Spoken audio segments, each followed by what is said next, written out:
Hello guys, எல்லாருமே நல்லா இருப்பீங்கன்னு நினைக்கிறேன். எல்லாரும் வெள்ளம் அது இதுன்னு சொல்லிட்டு கொஞ்சம் கஷ்டப்பட்டுருப்பீங்க.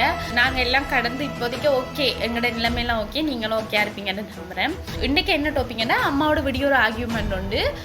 பெரிய ஆக்களை மதிக்கணும்னு சொல்லி, இல்லை பெரிய ஆக்களை மதிக்கணும்னு சொன்னால் அவங்க செய்கிற வேலையை பொறுத்து மதிக்கணுமா, அவங்களோட வயசை வச்சு மதிக்கணுமா, இல்லாட்டிக்கு அவங்கள்ட்ட காசு இருக்குன்னு சொல்லிட்டு அவங்கள மதிக்கணுமா, எனக்கு தெரியலை. அவங்களையே நம்ம மதிக்கணும்னு சொல்லிட்டு இப்போ என்ன பொறுத்த வரைக்கும் பெரிய ஆக்கள்ன்றதை தாண்டி நம்ம யாரை மதிக்கணும்னா அவங்க செய்கிற செயற்பாடை வச்சு, அவங்க மற்றவங்களோட எப்படி நடந்து கொள்றாங்கன்றதை வச்சு தான் நம்ம ஒரு ஆக்களை மதிக்க வேண்டிய ஒரு இது இருக்கு.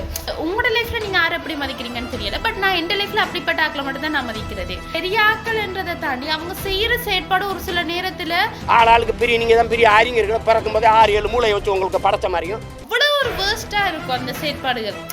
அதையெல்லாம் நம்ம வச்சுக்கிட்டு பெரிய ஆக்களை மதிக்கணும், சின்ன ஆக்களை மதிக்கணும், அதெல்லாம் ஒரு ஒரு ஒரு ஸ்டூபிடான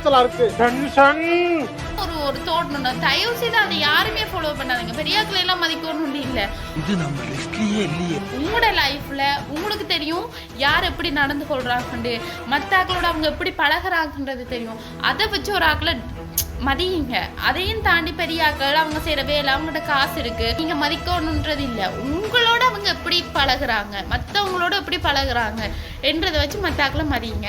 அவ்வளவு வெறி மாப்பிளைக்கு இதுதான் என்ன பொறுத்த வரைக்கும் எந்த ஜட்ஜ்மெண்ட் தான். உங்களோட லைஃப்ல நீங்க யாரை மதிப்பீங்க, யாரை மதிக்க மாட்டீங்க, இல்ல பெரிய ஆக்களை தான் மதிக்கணும்னு பண்ணாலும் கட்டாயம் கமெண்ட்ஸ்ல சொல்லுங்க. Bye guys. எல்லாவும் பார்த்துப்பா. ரொம்ப நன்றி.